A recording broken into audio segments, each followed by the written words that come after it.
John D. Martini says, when the voice and the vision on the inside becomes louder and more profound than opinions on the outside, you've begun to master your life.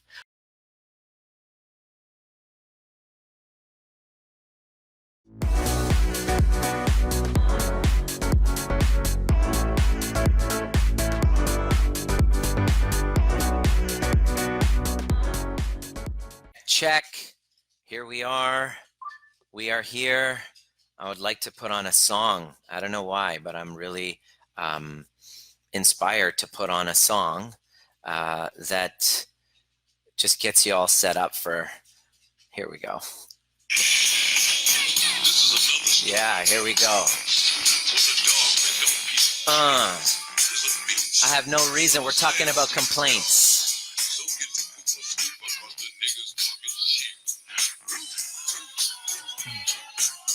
I'm in a weird mood today.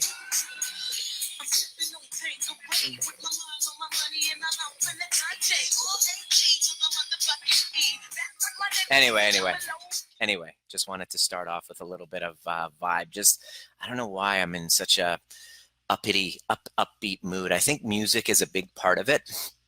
And I'm really encouraging you to get one of these, like make sure music is a part of your life. It's an amazing opportunity.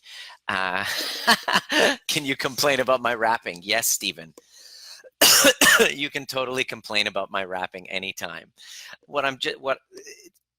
It's just that our life, we are energy, right? So one thing that was missing big time in my life, especially when I was running persistent complaints about my life, when I was not in a great place, there was no music.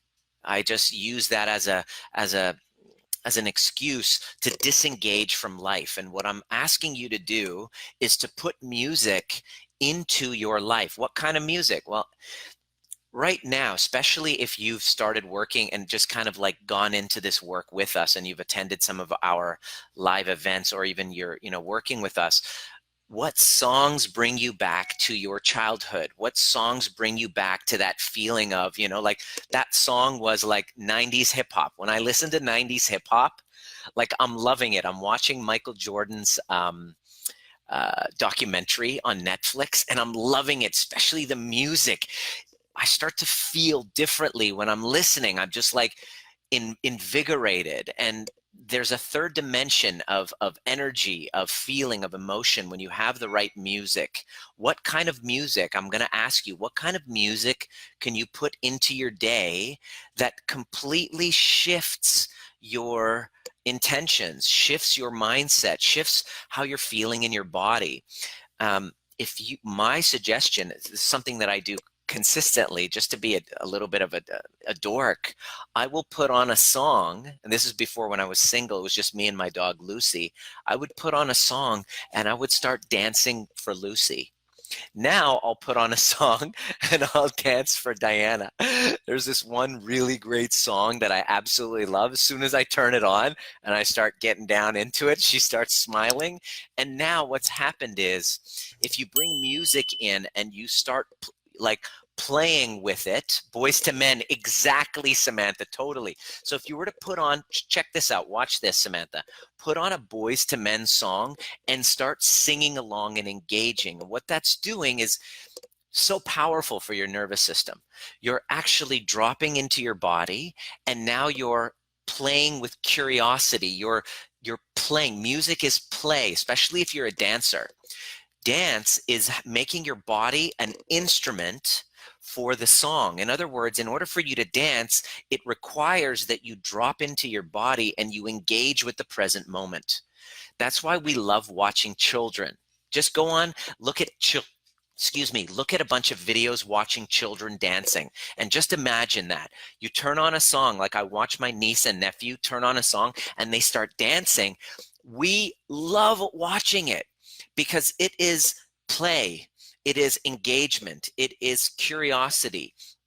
all of the things that we lose completely when we're dysregulated in our nervous systems from the traumas that we've gone through, from the stories that we are telling ourselves consistently. We completely disengage from the present moment.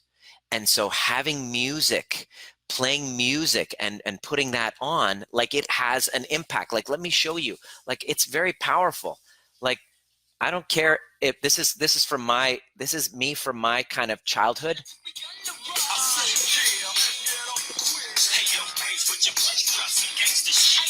I can't help it. When I'm listening to this, like, this does something to me. I don't know if Facebook's gonna cancel this. See, it does something to me, right? So my question is, why don't you put that into your day? Why wouldn't you actually include that as part of your morning ritual, right? Or turning something on that makes you feel completely goofy, grabbing your partner and then starting to move. Well, that'll be stupid. Yes, exactly. That's the point. A child doesn't give a fuck. A child will do it, but we somehow disconnected from that. And I'm going to explain to you why that happens. Why are we so disconnected from our childlike selves? Why are we so disconnected from our curiosity? Why are we so stuck in our lives? I'm here to teach you exactly why that is. And you're going to find yourself, this is going to be extremely relevant. You're my favorite. You're my favorite, Kristen. I'm going to share with you why you get stuck. And here's what it is. It's because you're holding on to persistent complaints. So here's what I want you to do. Take a moment and I want you to write it down in the comment section. Take a minute and I'm gonna request that you engage with me here. Don't just sit here scrolling while you're sitting on the toilet. I want you to actually engage. Your engagement with this conversation will mirror your engagement with life. Life calls you to become engaged with it. Life calls us. I don't want to say you, because I'm not trying to preach to you. This isn't a preaching. I'm talking to myself here. Life calls upon me to engage. The three-dimensional felt sense engagement with life. The problem is that the traumas that I've gone through disengage me from life, disengage me from my body, disengage me from my senses, disengage me from conversations, cause me to create a bubble around myself that I'm afraid of other people. I don't engage. And the problem is when I dissociate and I go into that shutdown mode, the last thing I want to do is engage. So there's the paradox. Engagement is what I'm requiring in order to heal, but it's the last thing I want to do because my nervous system is so disorganized, disconnected. It's not disorganized, excuse me, that's a bad choice of words. It's highly organized. It's highly adaptive. It totally makes sense. Our protective parts come out, but we're unconscious of it. So I'm going to use these transmissions. That's my commitment to you. If you're new to this group, we've had like a bunch of people just jump in recently. Welcome. If you're new here, make yourself be known. Let us know where you're from. I'd love to know where you're tuning in from. Let these transmissions be your wake-up call to get back into your body and to say, hey, whoa, reminder, whoa, we're on a floating spaceship. Wake up. While you're floating through space, while you're scrolling through social media, you're on a floating spaceship and you're here for a purpose. You're here to make an impact. You're here to use your story to help serve other people. But here's the problem. You're dissociated from that when you are holding trauma in your body and you have a story going on in your mind as a result of that. You completely disengage. So here's what I'm going to ask you to do right now. Your videos just make me happy. Thank you. Tom, you're here. Welcome, brother. Your videos just make me happy. Well, that's great.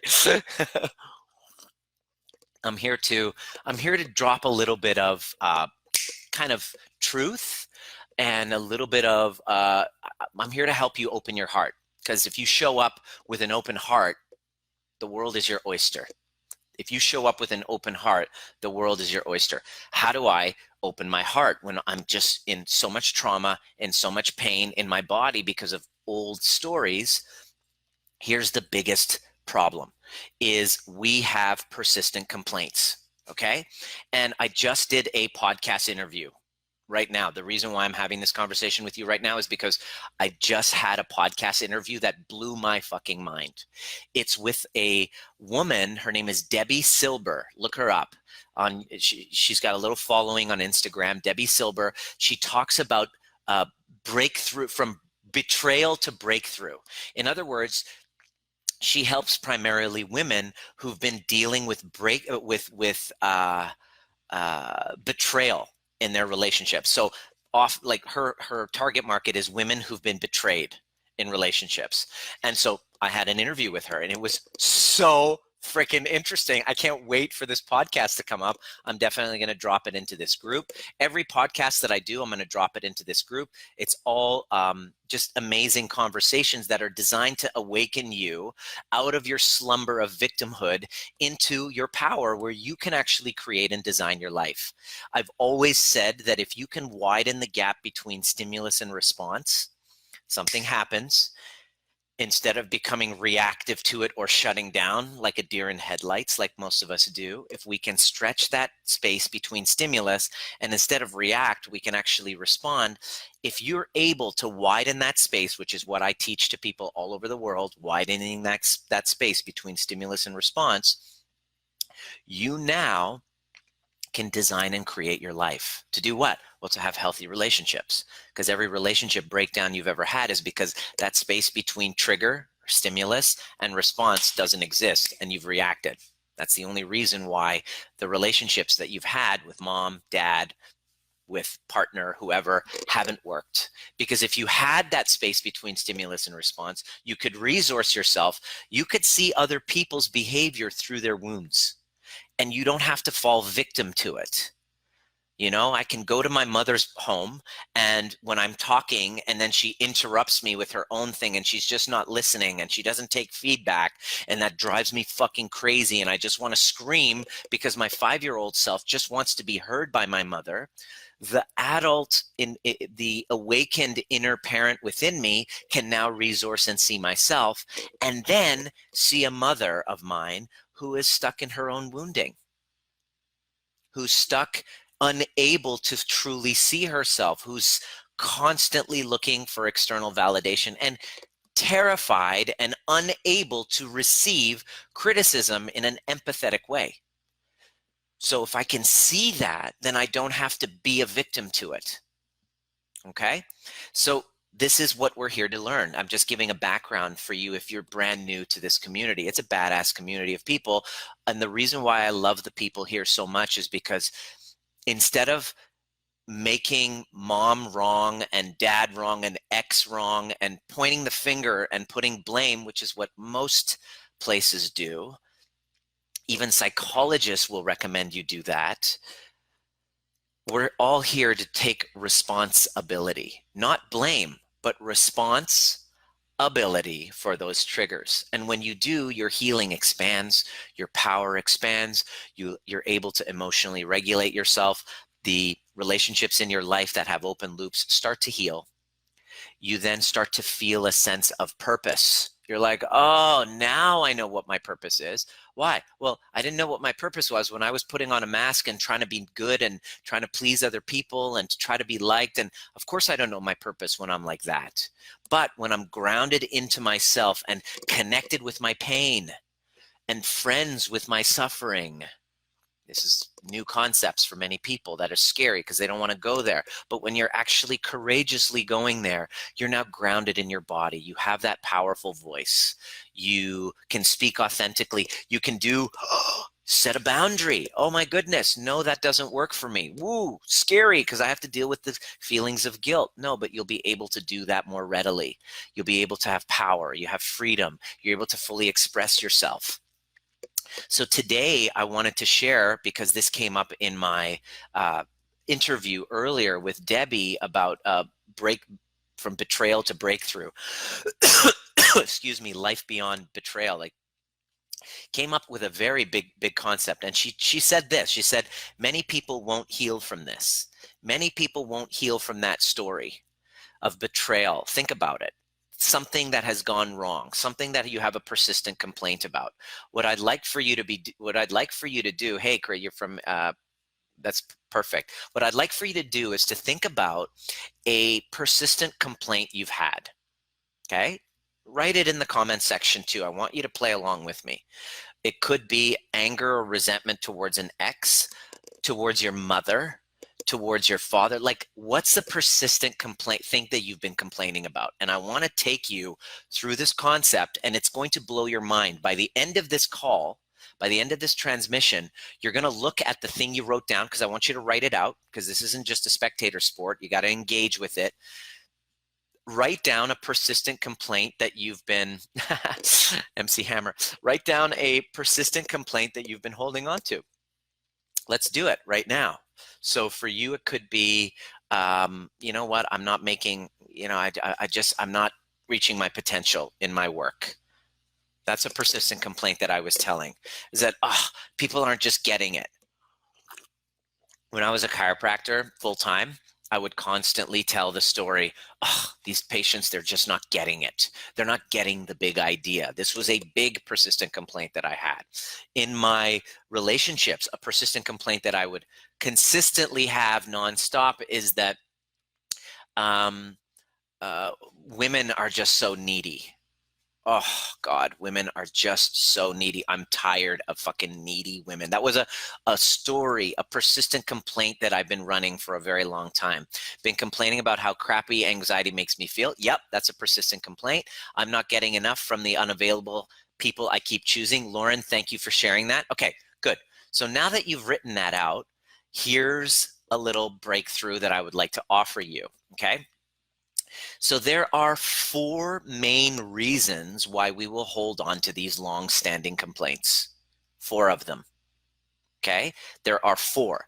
And when you look at them, not many people are willing to own it. If you're willing to own what it is, you're of the very few minority. Okay, I do these in my live trainings in my overview experience 3-day workshop where we go over this on Saturday morning, and I talk about this. And whatever challenge that you're coming in with for the weekend, what we do is I get you to write out this complete, like, shitty first draft of anger and rage towards this thing, whether it be your I'm not getting enough from the unavailable people I keep choosing. Okay, perfect, Lauren. That's a good one. Let's use that one. I'm not getting enough from the unavailable people I keep choosing. People don't give me enough. So the persistent complaint that Lauren is living with, by the way, thank you for sharing that, because now I can have a real example. Here's what once they've written out this, like, puking, releasing the rage and sadness and poor me about that story, not personal to you, Lauren, because we're all the same. We're all in it together. So I'd love to use you as an example because of your vulnerability. My husband's sister, who did a very unspeakable thing to me and can't seem to get past it. Just wish, okay, good. Just wish she could. Perfect. So this is a persistent complaint. I'm not getting enough from the unavailable people I'm choosing. Now there's 4 reasons why you're going to hold on to this. And if you don't learn this, you will hold on to this complaint forever. Now, when we shine the light of awareness on it, here's the thing. It's going to be very uncomfortable. Many people will resist this, because what we're about to do is you're going to get to meet your ego face to face. Okay? So reason number 1, the reason why you're holding on to this complaint for a long time, Chris, Lauren, is because you're getting something out of it. Let me say that again. The reason why human beings hold on to their persistent complaints is because we are getting something out of it. We're getting a payoff. There's a benefit to it. And then now you're thinking, well, fuck you, Nima. There's no benefit to me holding on to this complaint. How could it be? Like, bullshit, screw you. This complaint is hurting me. How dare you say that? I get it. I've heard it all. In my workshops, they'll come at me. They get highly triggered when I say this. I completely understand. But just dance with me here. You will continually hold on to this story as so long as you're getting a payoff from this story, a benefit. Now, these benefits are going to happen one or many of 4. So number 1 benefit that you're getting out of holding on to this persistent complaint, and I'd love for somebody to write it out in the comment section if you're so inclined, okay?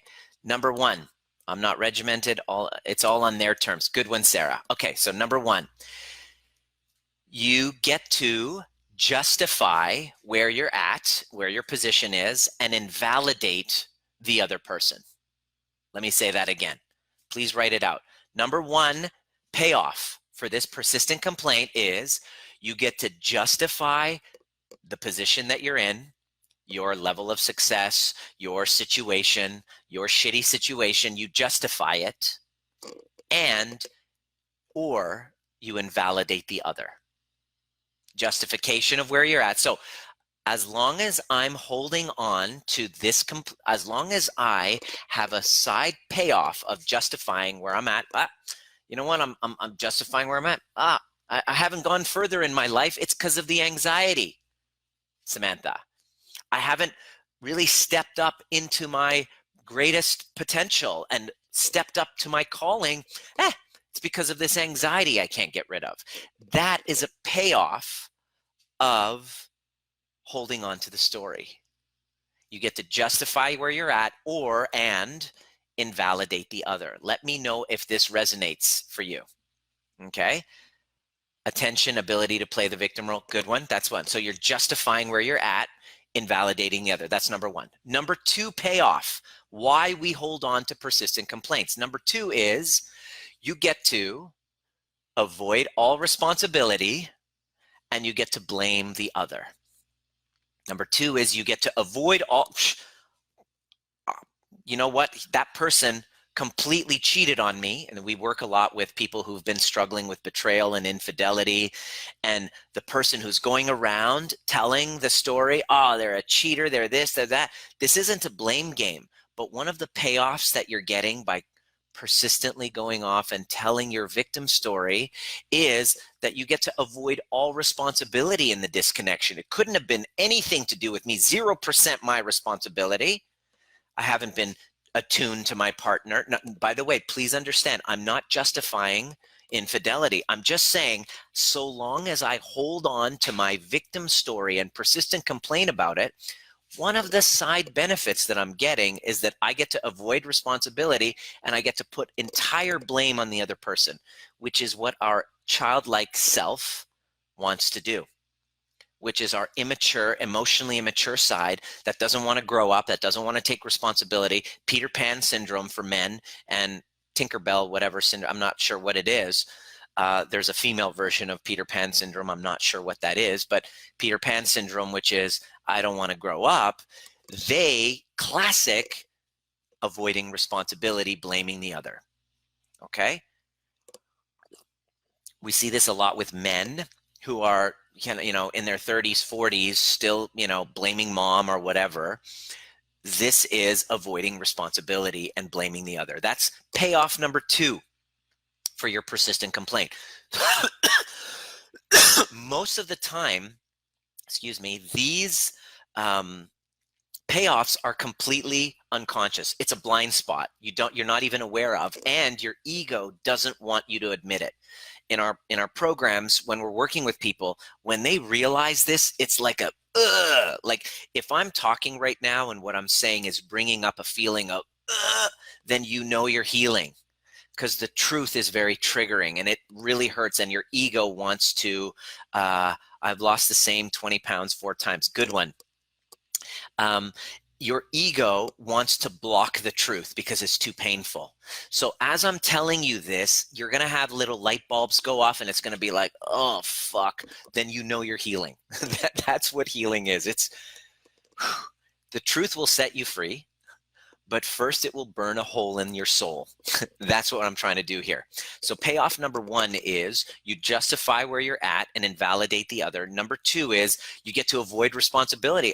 This long-standing complaint, I don't have responsibility. I'm blaming it on somebody else. It's very alluring, isn't it? Number three, payoff. Number three payoff is that you get to dominate. You dominate the person you're pissed off about, or you avoid being dominated. So think of this persistent complaint you have. Oh, my boss, Donald Trump.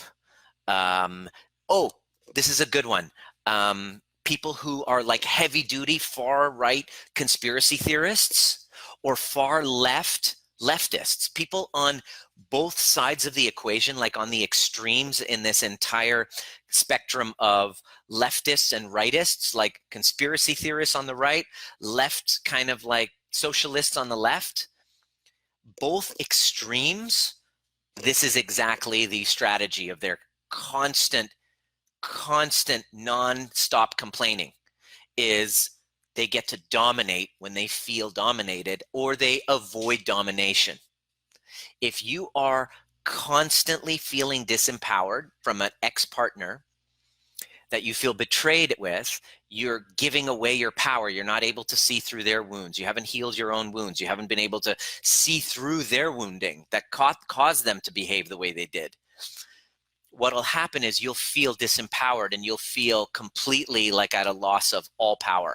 So what you're going to do is you're going to start talking shit and persistently complaining about them as a form of domination when you feel dominated, or to avoid being dominated. Does that make sense? So long as this payoff is going unconsciously, you're going to keep the story going. You're never going to get over that victim story. Okay, I'm going to show you what you need to do in order to get it in just a moment. Stay with me. But I want to talk about the four. So number four, excuse me, number four payoff of your persistent complaint is that you get to, guess what it is? You get to be right. And you make the other person wrong, which is so fucking alluring to my ego. Oh God, my ego. Ooh, my ego loves to be right. I love when you tell me, Nima, you were right. Oh, I love being recognized for being right. My ego fucking loves it. And my ego loves making another person wrong. Ooh, it's so alluring, isn't it? Think about that. That's one of the payoffs I will have of a persistent complaint. If you just talking to your girlfriends, talking to your guy friends, complaining about the misses, complaining about whoever, you are holding on to a persistent complaint because you're getting something very valuable out of it. And what you're getting is you're getting to be right. So justifying where you're at and invalidating the other. You avoid responsibility, and then you get to blame the other. You get to dominate and avoid feeling dominated, and you get to be right and make the other person wrong. These are the payoffs, the psychological, unconscious payoffs of holding on to complaints. And so long as people always ask me, can you help my son? Can you help my so-and-so? They're having a story. And I'm like, no, I can't help them. Here's the key. You cannot tell somebody to change those stories around. Let me say that again. You cannot tell someone that they're running a persistent complaint and they must change it. You can't do that. Because they have an unconscious benefit of holding onto that. That's why people reach out and say, can you help my son? My husband needs your work. I'm like, no, they don't. I don't want to talk to them. Why? Because if I work with them, I'm not going to be able to help them. Why not? Well, because they have a benefit of holding on to their story, their victim story. There's a side unconscious benefit. So long as they're holding on, and I used to see this a lot when I was working full-time as a chiropractor, and I would have patients who were coming in with on disability. And I don't mean to upset you if you're on disability and all that stuff, but after a while, people on workers' compensation, I was like, wait, there's no benefit of them healing. In fact, if they stay sick, if they stay stuck and injured, they get compensated. There's a payoff. They're getting paid to be the victim. So why would they come in to me and expect to get healthier? They don't. They're the worst type of clients, the ones who have a payoff to stay sick.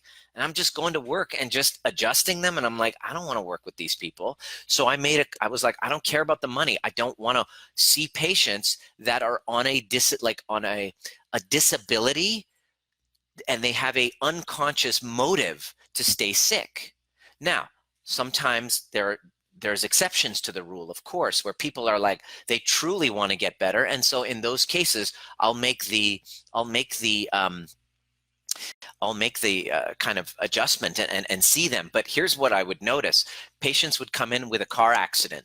Here's what I would see all the time. Patients would come in with car accident problems and they're like, oh, I just did an accident. They're like, oh, poor me. And I'm just like, well, guess what? With what we're going to do over the next few months, you are going to feel better than you did before your accident. Guess what would happen? I would never see them again. I'm like, wait a second.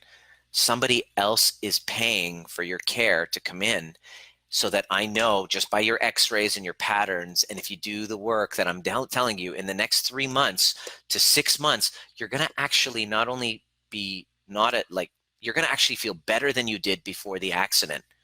I'm like, oh, where did Frank go? I don't see him again. This is a classic behavior that demonstrates the payoff of the persistent complaint. Does that make sense? I notice this in chiropractic, but then psychologically, we have the same thing going on. So in order for you to heal, you might be asking, so what do I got to do to heal? What do I got to do to heal? Okay. Yes. Nurse in work comp. Samantha. Yes. You see it all the time. Like, you can tell. I can literally look in your eyes, have a conversation and go, you're going to heal. And no, I don't want to take you on because whatever I do, I'm going to be another practitioner on your list that you've seen that doesn't work. I'll just add me to the list, and I'm not interested in that. I only want to work with the committed. How do you know when they're committed? Here's how. The payoffs are there for your persistent complaint, but now what happens is, yes, you get payoffs, but everything has two sides. There are costs to me holding on a persistent complaint about somebody, about an ex, about a business failure, about a business dealing that didn't go according to plan, about somebody who screamed and yelled at me, about a client of mine who was just blaming me for all their problems, and I just want to sit there and play victim. It's costing me. And here are the costs, okay? Here's the cost. Cost number one, the cost of my persistent complaint, it's costing me my feelings of fulfillment in life. It's costing me my feelings of fulfillment in life. I just feel, like I might come to you and just dump my victim story, which is an important part of healing because you don't want to bypass that. But to persistently do it week after week, month after month, and go to a counselor or a therapist for 20 years telling the same fucking story doesn't help you. It's costing you your fulfillment. It's great for the therapist who wants to keep you stuck. I'm not saying all are like that, but I'm just saying pay attention. If they're constantly validating your persistent complaint, they don't have your best interest in heart. It's probably theirs, okay? And that's okay. That's where they're at. I just want you to know, buyer beware, okay? Number one is it's costing you your fulfillment, okay? Number two, by me holding on to a persistent complaint about a person, about my ex. Oh, Avind, perfect example. Avind, when you started, when we met at the overview experience in Barcelona last year, you were coming in, you were feeling stuck. You had a persistent complaint against somebody for 5 years, didn't you? It's a perfect example. What did we do? Your persistent complaint was about your ex who betrayed you. And lo and behold, how many people have a broken down relationship and 3 years later, 5 years later, are still holding on to that bitch who did whatever to me, right? And that's what we were working on together, Avind. And what we were doing is we were picking apart that. And what it was costing you to hold on to that story about your ex was your power and your freedom. So what would you do? You avoided relationships because of that persistent complaint. Now, I'm not saying what she did was right.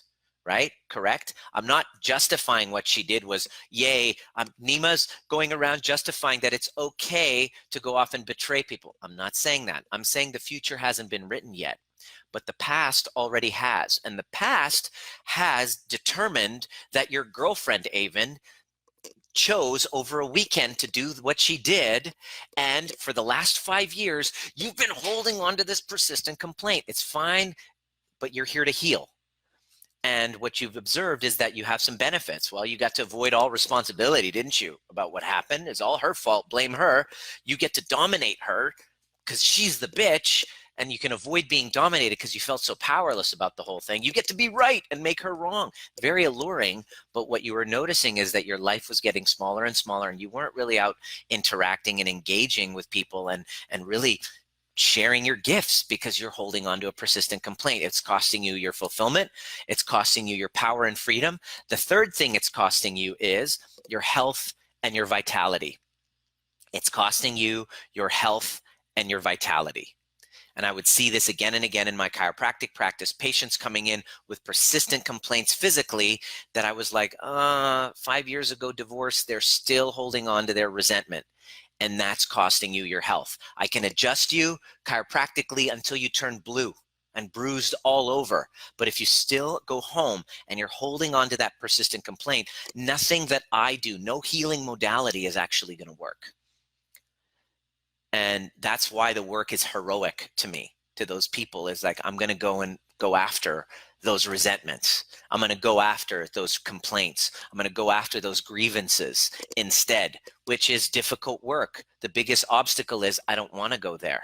I want to play the victim and I want to blame the other person. Here's your obstacle. Why do I have to do the work when it was her fault? Well, she did that to me. He did that to me. Why do I have to do? Why don't they do it? And that is the voice of your wounded inner child. That's the emotional immaturity part of us that is running the show and blocking our healing, blocking us from growing up, right? So the third thing is your health and vitality. The fourth cost is your self-expression. Why have I lost my voice? I don't feel powerful in my voice. See, there's a voice inside of you. John DeMartini says, when the voice and the vision on the inside becomes louder and more profound than opinions on the outside, you've begun to master your life.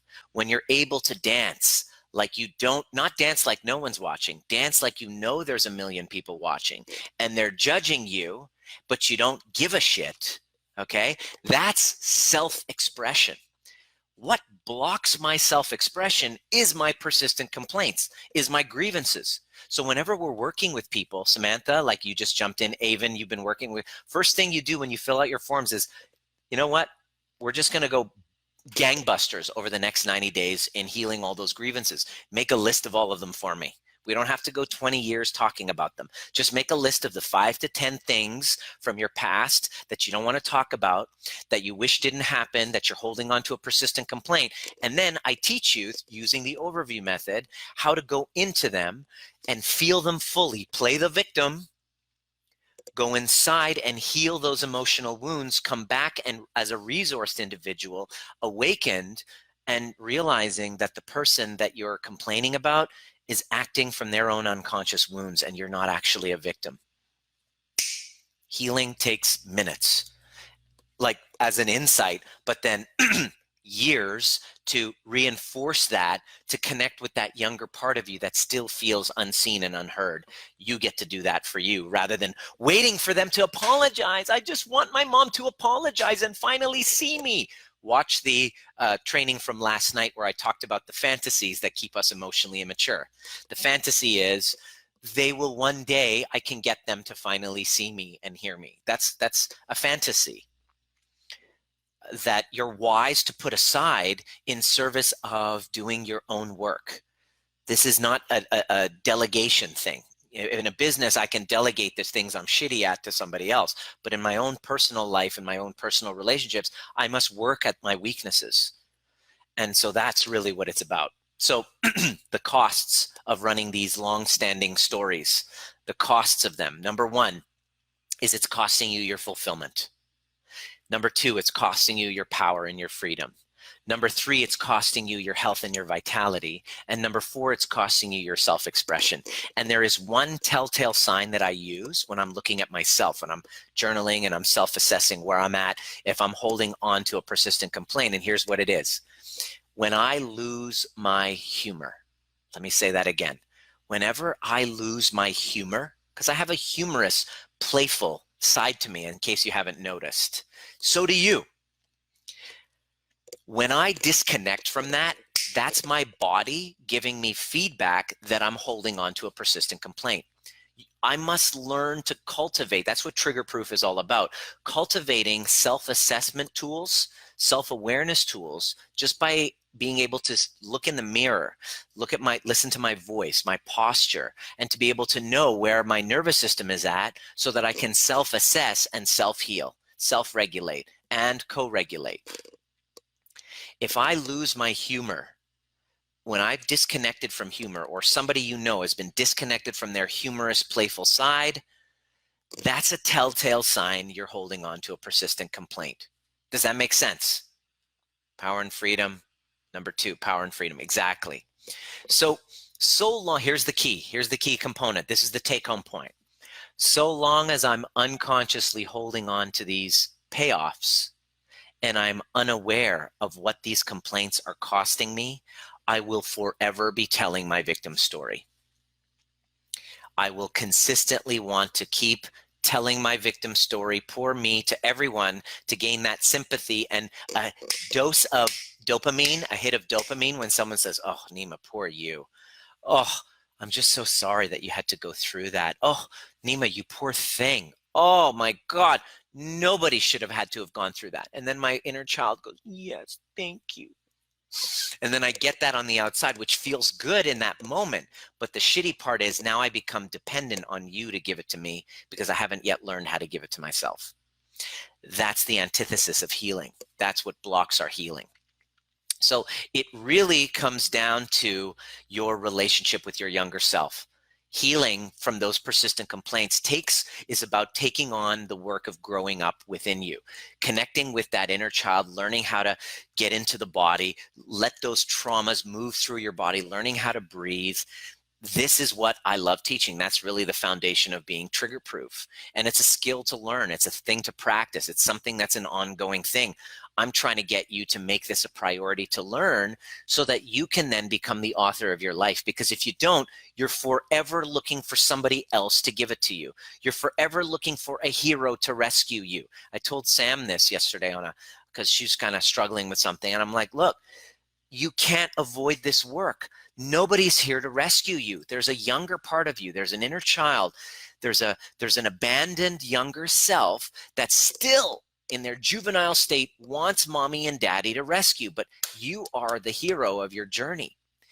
And so for those of you, if you're listening and you're really resonating with this and you want to be the hero of your own journey, I'm actually leaving a link in the comment section. A week from Sunday would be a great place to begin. I want to make it very applicable and open to everybody. You know, it's $20 and it's a 3-hour inner child meditation and breath work designed to teach you the skills of dropping into your body, becoming conscious of your breath, and sometimes for the very first time, if you've never done this work of connecting with your younger self, because that's really the missing piece, is a body-based, somatic-based approach to healing anxiety by connecting with the younger part of you that you abandoned with the trauma that you went through as a child. And that trauma can be not having your reality validated. That trauma can be a narcissistic parent that didn't know how to attune to you emotionally. All of those are traumas. And so we go to therapists trying to get them to heal us. Excuse me. But what we've done is we've transferred the being seen by mommy and daddy to the therapist, and then we become stuck on them. And that's not what we need. We need guides to help us guide us back to ourselves so we can be the hero of the journey. Guides are necessary, but the hero is you. And that workshop is kind of a good entry point. All of my clients, it's a part of their kind of healing journey, is to attend each month when I do the breathwork and badassery. But I now have opened it up to people who aren't clients that just want to dip their toe in and experience the community. You might finish like Sam, when you did this, you tested it out a couple weeks ago and you were like, holy shit, I'm so scared. I was told not to do it. You did it. You connected with your younger self and you're like, yes, I'm ready to go all in. This is a good place to start. And it's really inexpensive. If you're having financial difficulties, like seriously, send me a message and don't worry, we'll sort it out. But It's just a small little dip in to that journey of becoming your own healer and emotionally maturing yourself rather than waiting for your husband, your wife, your children. Oh God, what happens is if you don't, you start to download it onto your children, expecting them to take on your emotional burdens. You start to do what's called emotional incest, where you make the child responsible for being your emotional sounding board. And that is a form of trauma for the child who just wants to be seen. But if you hadn't had that as a parent, and you remember having to take care emotionally of your parents because they were going through their emotional stuff and dumping on you, and you were being the helper and you were being the good girl or the mama's boy, you were doing that, you become emotionally stunted because you become responsible for mom or dad. And so that's trauma. That's a reality being denied. So this is the step towards healing that. If you've gone, let people know. It was amazing. Yes. Will it be recorded if we can't attend live? Yes, but I'm doing a digital video product or a digital audio, so you can do it, a meditation and a breath work, but it really it's better to attend live. And we have people all over the world coming, like in the middle of the night, people from Dubai and New Zealand, and it's pretty powerful.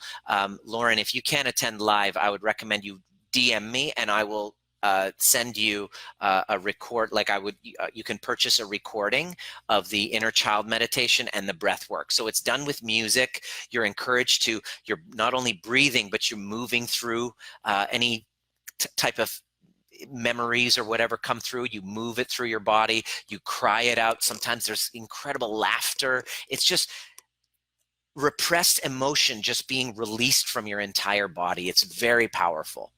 And people who've done John DeMartini's work and all of that have experienced it. This is especially good for DeMartini students because you're so much in your head. This is the entry point to getting into your body and healing those woundings, those persistent complaints. It's not only important to heal them here. The breathwork and badassery is kind of like your intro to healing them in your body, because they're there. Like they're there. Like if you were to hang out with me and all of a sudden you raise your voice and you say, Nima, all of a sudden my body's going to go into a state of shock because I remember my mother screaming that at me, and my body, like that trauma of that yelling is still in my body. So in order to heal that, it's not a cognitive process. So your healing journey to becoming trigger proof and to create secure attachments with yourself and to heal your anxiety is not just a cognitive process, but it's a body-based process, and it's an awareness and it's a practice that you will be doing for the rest of your life. It's something that you take on as part of your experience of being a human, is taking responsibility. Healing means to make whole, to take your entire journey and to go full circle with it. And when you do, then you'll be able to step up and be a guide for others. Those are the people I really love working with, who are ready to, who see that the costs of their persistent complaints are far greater than the payoffs that they're getting. Only then are you ready to let go of your victim story. So send me a DM, let me know, write down what was the most relevant for you in this training. Please, please, please think of people that you know that really should listen to this, and invite them into this group. Tag them below, tag them to listen. Please ask as many questions as possible. The content that I share comes from actual life conversations with clients, people with real problems that really that demand solutions. We have them. The solutions are always going inside rather than pointing fingers and going outside. I really want you to get that, because you can empower yourself and take responsibility, or you can stay stuck in your persistent complaint and victim story, but you can't have both. You can't have a healed, self-actualized individual while at the same time holding on to your persistent complaint and victim story. You must choose one or the other. Okay, and this community, it might not be, you might find what I'm saying completely offensive. This community might not be for you, and that's okay. This community is for people that are ready to take that on, and there's nothing more fulfilling for me than to guide people on that journey. Hopefully that was relevant for you. Let me know if any questions, USL is the only option. Yes, it's the only, USD online is the only option. Yes, that's it right there. Hopefully you will. Maureen says, such a difference I found after the last breath work. My body was much more relaxed. Love the inner child guided meditation. This is the only place I know, maybe there might be one other place, that combines inner child meditation with breath work. And we've had some incredible feedback.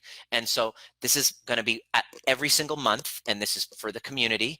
It's for my clients, but then I open it up for people who just want to participate and make it a priority for them. So join us. I hope to see you there, but let me know if you have any other questions, if this was a relevant training for you, and I'm happy to keep dropping some knowledge for you, answering any questions. How may I best serve you? Tell me what problem you have, what challenges you have. Ask it in the group, and I will do a training for you. This is how I find content, is by you giving me what you're troubled by. What do you need most right now? Anyway, I'm getting ready for my group call. That's happening in a little over half an hour. So I thank you so much for paying attention. Let me know what was most relevant. Was this useful for you? Make sure you subscribe. And see you at the next perfect time.